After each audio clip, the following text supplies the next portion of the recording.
Bienvenue à tous et à toutes, et particulièrement aux collégiens de Charlotte Delbos de Tronget, les classes de 4e 1 et de 4e 2, pour ce qui constituera notre dernière séance, la séance 6 sur 6, consacrée en EMC à la séquence 2, intitulée, je vous le rappelle une dernière fois, La liberté, les droits et l'élaboration de la loi en France. Alors, dernière séance, parce que, au vu des circonstances, vous comprendrez aisément que le débat, pourtant un débat qui s'annonçait prometteur sur le repos dominical, c'est-à-dire le repos du dimanche, on va malheureusement être obligé de l'annuler parce que c'est quand même extrêmement compliqué de faire un débat à distance.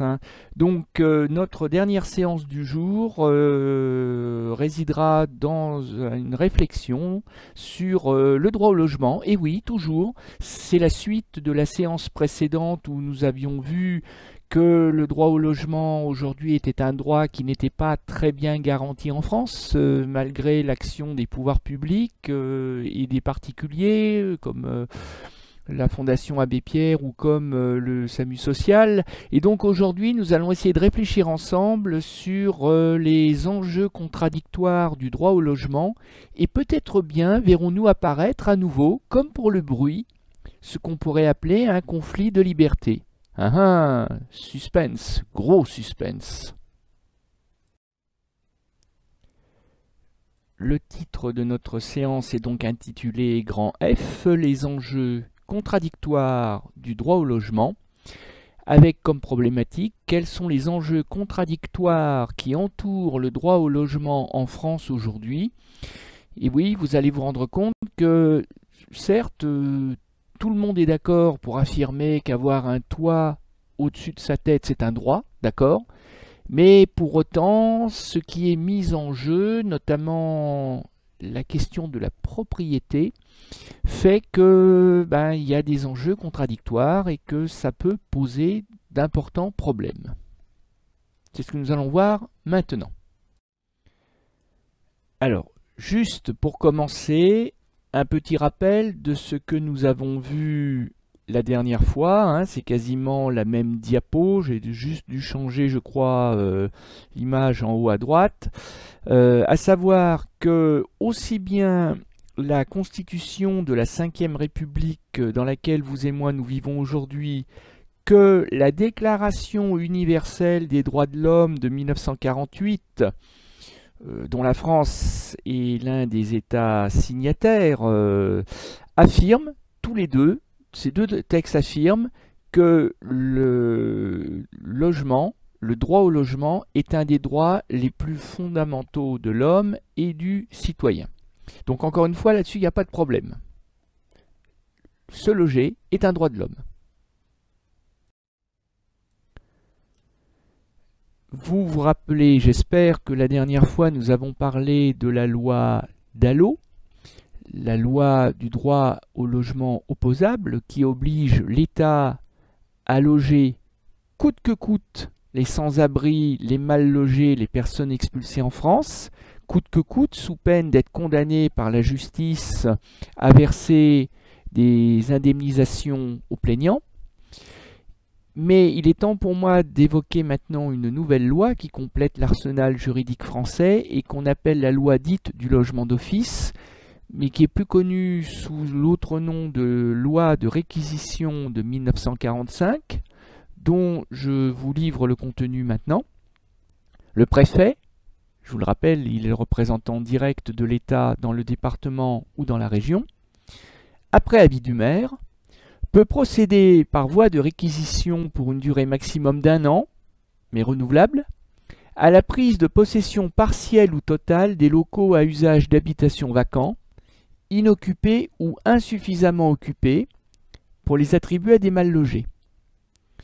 La réquisition, c'est la confiscation, mais de manière légale, puisque prévue par la loi, ça n'est donc pas du vol, c'est la confiscation d'un bien appartenant à un particulier et qui va lui être confisqué pour être mise à la disposition des personnes qui en ont besoin au nom de l'intérêt général. C'est ça une réquisition. On voit ça parfois dans les séries télé quand on voit le policier qui court après un bandit. Le bandit s'enfuit en voiture, le policier est à pied, hop, il se met au milieu de la route, il agite les bras, il arrête une voiture et il dit « Je réquisitionne votre voiture ». Et bien voilà, c'est ça une réquisition. Et donc les bénéficiaires sont les sans-abri, au nom d'intérêt général, hein, pour leur éviter de mourir de froid dans la rue, les sans-abri, les mal logés ou les personnes qui viennent d'être victimes d'une expulsion judiciaire, c'est-à-dire des gens qui ont été chassés de leur logement parce qu'ils ne payaient plus le loyer aux propriétaires.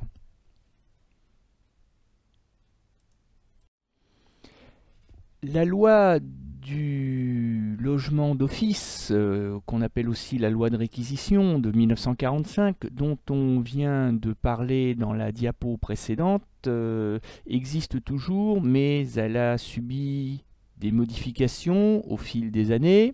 Hein, c'est une loi qui a quand même près de 80 ans maintenant. Et la dernière, si j'ose dire, mise à jour, relève de l'année 2013. Elle est le fait de la ministre du Logement de l'époque, Cécile Duflot, que vous avez en photographie en haut à gauche de la diapo, qui reprend grosso modo la loi de 1945, mais en précisant un certain nombre de points. À savoir que l'État, à travers le préfet, peut réquisitionner donc des logements vacants, mais uniquement des bâtiments appartenant à des personnes morales sur le plan juridique, c'est-à-dire en fait des bâtiments dont les propriétaires sont des banques, des entreprises, des assurances, etc. C'est-à-dire qu'en fait, on ne peut plus prendre des logements, réquisitionner des logements qui appartiennent à des personnes privées, c'est-à-dire des propriétaires, des personnes privées comme vous et moi, quoi. Donc, le logement de Marivonne, je vous le rappelle, n'a pas été déjà réquisitionné par le préfet. Donc ça, c'est une première entorse à la loi. Et puis, Marivonne n'est pas une banque, Marivonne n'est pas une entreprise, n'est pas une assurance. Donc là encore, la loi ne peut pas s'appliquer. Bon. La loi Duflot, qui modernise donc la loi de réquisition de 1945, précise aussi que les logements peuvent être réquisitionnés pour 18 mois au lieu de 12. C'est-à-dire qu'on a rallongé la période pendant laquelle la réquisition peut se faire. Mais la loi Duflot propose aussi aux propriétaires d'éviter la réquisition à condition de mettre le logement vacant en vente ou de le proposer à la location ou à faire des travaux nécessaires à la location et beaucoup de propriétaires vont donc trouver une parade. Ils vont faire des travaux qu'ils n'avaient jamais eu l'intention de faire avant juste pour éviter la réquisition par l'État et par le préfet au profit des personnes mal logées ou sans logement. Alors en fait, la loi de réquisition est un peu fantomatique dans la mesure où elle s'est assez peu appliquée depuis sa création en 1945. Elle s'est appliquée essentiellement à 2 reprises, hein, donc ça fait peu en près de 80 ans. Elle a été appliquée une première fois en 1945 justement, hein, c'est même pour ça qu'elle a été créée, parce qu'il y avait une urgence, l'urgence d'abriter plus d'1 million de Français qui se retrouvaient littéralement à la rue à la fin de la Seconde Guerre mondiale, parce que la France avait été le théâtre d'un champ de bataille, donc il y avait eu beaucoup de maisons, d'immeubles détruits pendant la guerre, et qu'il fallait loger en urgence des familles entières, notamment l'hiver, et en plus, comble de malchance, les hivers 44-45 en particulier ont été parmi les plus froids du siècle. Donc là, il y avait une vague de réquisition pour loger ces Français à la rue. Une deuxième vague de réquisition a eu lieu aussi à partir de 1961 et surtout 1962-63, lorsque des centaines de milliers de Français qu'on surnommait les pieds noirs, dont les ancêtres étaient allés travailler la terre en Algérie, c'est pour ça qu'on les surnommait les pieds noirs, ont été chassés d'Algérie en 1962 au moment de l'indépendance du pays, et donc ces centaines de milliers de Français, il a fallu qu'ils reviennent en catastrophe en France métropolitaine, où rien n'a été forcément prévu pour eux, donc il avait fallu les loger là aussi en urgence, et c'est à peu près tout, parce qu'après, les préfets, la plupart du temps, ne réquisitionnent pas les logements, parce que c'est compliqué à faire, parce que ça revient à se fâcher avec les grands groupes bancaires en particulier, qui n'apprécient pas qu'on vienne leur réquisitionner les logements, et puis parce que souvent les propriétaires victimes de réquisition, parce que pour eux ils considèrent qu'ils sont victimes, portent plainte en justice. Il faut après que les préfets puissent prouver qu'ils ont eu raison de réquisitionner le logement, qu'il n'y avait pas d'autre solution pour trouver de quoi mettre un toit sous la tête des gens mal logés. Donc c'est très compliqué et la plupart du temps cette loi n'est pas appliquée. Et c'est bien ce qui pose problème. Maintenant, entre la théorie et la pratique, eh bien, vous allez voir que des problèmes peuvent apparaître. Et je ne résiste pas au, j'allais dire presque au plaisir, mais pour cette pauvre Maryvonne, ça n'en était pas un, croyez-moi, de vous proposer ce qui est devenu un cas d'école, une affaire qui a été assez médiatisée dans les journaux il y a quelques années et qu'on pourrait intituler Maryvonne et ses squatteurs.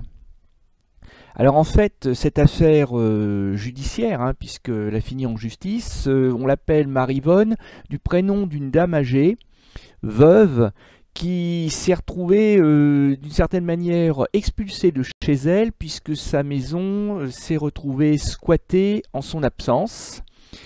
Et cette affaire a fait prendre conscience au plus grand nombre que la loi, à force de vouloir protéger les plus faibles, ce qui est sa mission, il n'est pas question de critiquer ce point-là, eh ben, elle arrive parfois à créer des situations totalement absurdes et même dramatiques. Je vous invite à découvrir avec moi l'affaire Maryvonne. Donc pour rappel, Maryvonne Thamin, 83 ans, s'est retrouvée dans l'obligation de regagner sa maison du 94 rue de Châtillon à Rennes, donc en Bretagne, après le décès de son concubin. Loin de retrouver un réconfort dans ses meubles, elle s'est trouvée face à une maison, qui est photographiée à droite sur la diapo, transformée en véritable forteresse, barbelée, tessons de bouteilles sur les murs, serrures changées, par un collectif de jeunes précaires qui l'avaient squatté depuis plusieurs mois. Vous en apercevez 3 spécimens cagoulés, encapuchonnés sur le balcon de la maison. Toujours sur la photo à droite. Les squatteurs avaient pris la peine de placarder un texte de loi sur la porte de la maison, devenu un squat. Depuis, ils ont même fait mieux, puisqu'ils ont mis carrément des banderoles, des affiches, dont on peut lire le texte, contre les propriétaires spéculateurs défendus par des groupes d'extrême droite. Occupons. Maison abandonnée pendant plus de 7 ans, occupée depuis 2 ans par 15 précaires. En effet, je vous le rappelle, depuis la loi Dallot, c'est-à-dire la droit au logement opposable du 6 mars 2007, les droits des occupants d'un bien immobilier sont renforcés, peu importe la façon dont ils sont entrés dans les lieux. C'est-à-dire qu'on ne regarde pas s'ils sont des propriétaires ou pas, s'ils sont des locataires de droit ou pas. Et là, en fait, on a affaire à des squatteurs, c'est-à-dire des gens qui se sont introduits illégalement dans un logement vide, dont ils n'étaient ni locataires ni propriétaires, et ils ont décidé de s'y installer sans la permission du propriétaire, donc la Maryvonne Thamin, et vous l'aurez compris bien sûr, sans lui verser le moindre centime en guise de loyer. C'est donc une confiscation pure et simple que les squatteurs considèrent, eux, comme une réquisition.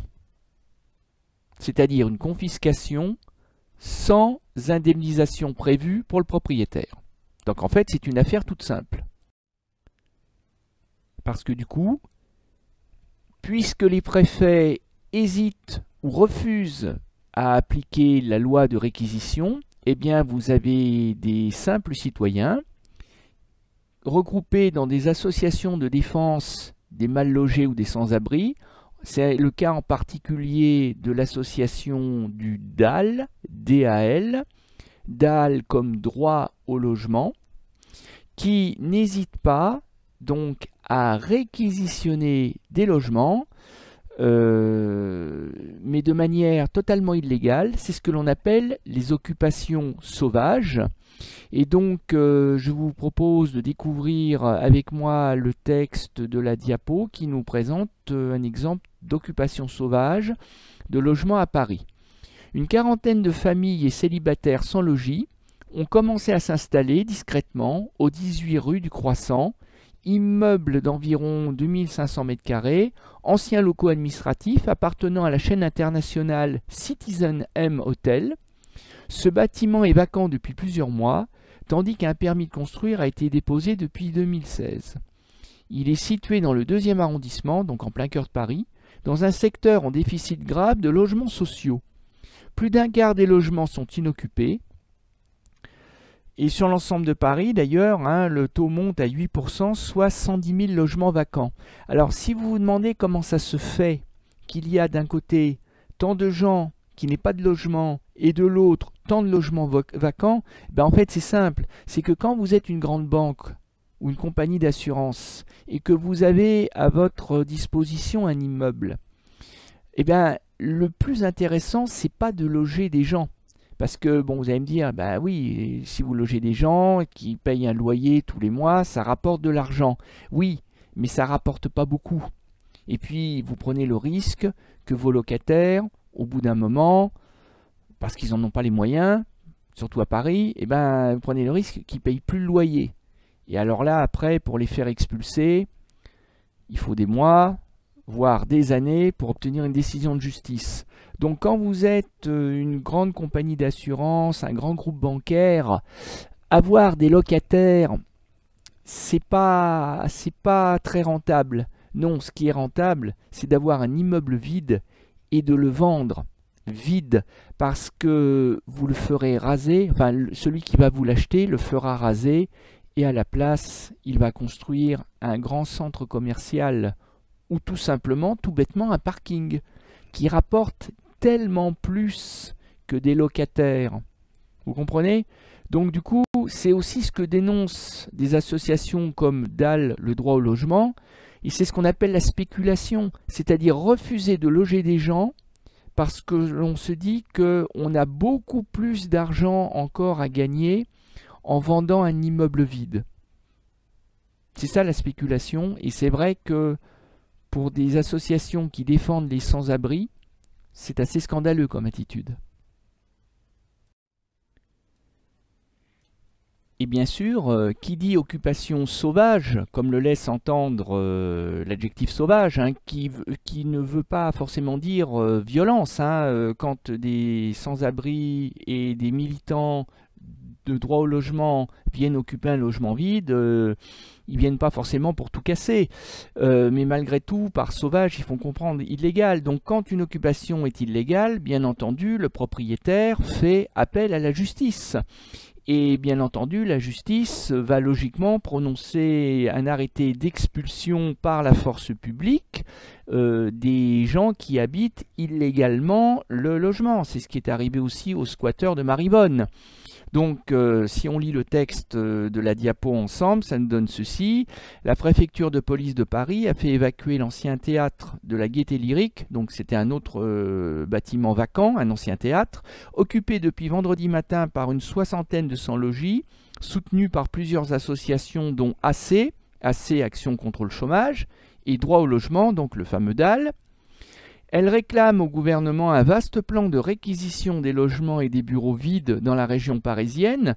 Alors quand vous voyez que le texte que nous sommes en train de lire date d'avant 2000, vous voyez que en fait le problème de l'absence de logement et de l'absence de réquisition, c'est un problème déjà ancien, ce que je vous laissais entendre tout à l'heure. Et la préfecture de police de Paris a précisé avoir agi pour des motifs d'ordre public et de sécurité des personnes sur demande du propriétaire des lieux qui avait obtenu de la justice une décision d'expulsion immédiate des squatteurs. Et autrement dit, là, on arrive à un véritable conflit moral, presque un conflit de liberté. C'est-à-dire que d'un côté, vous avez des gens qui ont le droit à un logement et qui n'en ont pas, et qui donc décident d'eux-mêmes, aidés par les militants de droit au logement, de trouver par eux-mêmes une solution en occupant des logements vacants, puisque l'État, qui a pourtant l'obligation de les loger, ne fait pas correctement son travail. Donc ça veut dire que l'occupation sauvage, elle est légitime. Sur le plan moral, elle se défend très correctement. Et j'imagine bien que devant un juge, les avocats de droit au logement mettent en avant le fait que l'État n'applique pas les lois de réquisition ou tout simplement ne donne pas suite à la loi Dallot, droit au logement opposable, que l'État est pourtant censé appliquer. Donc cette occupation est légitime, mais elle n'est pas légale. Et pourquoi elle n'est pas légale? Eh bien, tout simplement parce que quand vous occupez un logement qui n'est pas le vôtre, vous lésez le propriétaire, c'est-à-dire que le propriétaire n'a pas le droit d'user de son bien à sa guise. C'est comme si vous lui voliez son bien.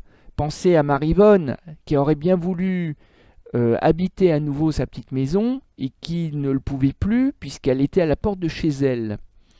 Or, quoi qu'on en pense, le droit de propriété est aussi un droit de l'homme et rien n'oblige un propriétaire à louer un logement vide. Il a parfaitement le droit de garder son logement vacant, ça ne regarde que lui. Donc là, véritablement, il y a un conflit entre des gens, des squatteurs qui agissent avec un but légitime et des propriétaires qui font appel à la justice parce que pour eux, et ils ont raison aussi, une occupation sauvage, bien que légitime, est totalement illégale. Donc vous voyez qu'on n'est pas prêt de trouver une solution satisfaisante et pour les uns et pour les autres. Et on en arrive donc à l'exercice que je vous propose en fin de séance, qui va nous permettre de faire un peu le point sur tout ce que l'on vient de voir, autour de la question des enjeux du droit au logement et du dialogue de sourds qu'il peut malheureusement engendrer autour de la loi de réquisition non appliquée et des occupations sauvages. Donc là, je me suis dit que le plus simple, pour bien vous faire comprendre les différents points de vue, c'était de faire parler les différents acteurs associés aux enjeux du droit au logement. Donc, dans la colonne de gauche, vous avez 6 acteurs: la préfecture de police de Paris, le propriétaire du théâtre occupé, ça pourrait être Marivonne aussi, le tribunal de grande instance de Paris, autrement dit la justice, qui a son mot à dire, les pouvoirs publics, mais aussi un sans domicile fixe, un squatteur, si vous voulez, et enfin une association d'aide aux sans-abri, comme le DAL. Donc ce que je vais vous demander, vous l'avez compris, c'est de rendre à chaque acteur son point de vue, son propos, sa parole, dans les différentes bulles de la colonne de droite. Voilà, donc mettez-moi sur pause le temps de faire tranquillement l'exercice qui, je le pense, n'est pas très difficile. Voilà le corrigé de l'exercice. Donc pour la préfecture de police de Paris, il y avait une situation de trouble à l'ordre public La sécurité des squatteurs n'était pas assurée puisque des immeubles de bureaux, c'est pas non plus des logements, hein, donc c'est pas fait pour y vivre. L'évacuation s'imposait donc. Elle s'imposait donc puisqu'en plus elle a été imposée par la justice. Le propriétaire du théâtre occupé, bah lui, hein, il est propriétaire. Je fais ce que je veux de mon bien. Si je ne désire pas le louer, ça me regarde. Je n'ai pas à héberger des gens contre ma volonté. Le tribunal de grande instance de Paris considère qu'avoir établi le caractère illégal de l'occupation des lieux, il ordonne donc l'expulsion immédiate des squatteurs sans délai, puisqu'on n'est pas dans la période de trêve hivernale. Les pouvoirs publics, commencés par le préfet, considèrent que oui, bien sûr qu'il est regrettable de voir des sans-abri dans la rue, mais qu'est-ce que vous voulez, on ne peut pas non plus faire plus, il faut s'en tenir au budget, on ne peut pas loger tout le monde, c'est pas facile. Hein, si c'était l'État, il n'a pas non plus une baguette magique. Le sans domicile fixe, lui, il faut le comprendre aussi. Hein, il va quand même pas crever de froid dans la rue alors qu'il existe tant de logements vides. Quant aux gens du DAL et des autres associations d'aide aux mal logés ou aux sans-abri, eux, ils sont un peu fumasses, hein, ils sont en colère. Au lieu d'envoyer la police déloger des sans-abri, l'État ferait mieux de remplir son obligation de loger tout le monde.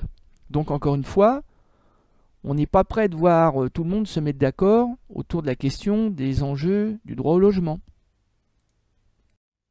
Voilà, nous en avons presque fini. Moi, j'ai fini ma part. Il ne vous reste plus maintenant qu'à lire et à apprendre la leçon autour des enjeux contradictoires du mal logement.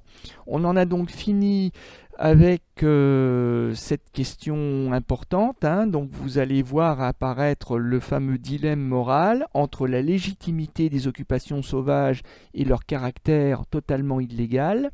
Donc, apprenez bien la leçon qui met fin à cette séquence de EMC qui, je l'espère, vous aura intéressé et qui, je l'espère encore plus, vous aura permis de vous rendre compte que quand vous serez vous-même adulte, vous serez confronté à des questions de société et vous aurez votre mot à dire. Voilà, je vous souhaite une bonne journée, je vous dis à bientôt et cette fois-ci, ça sera pour de l'histoire. À bientôt.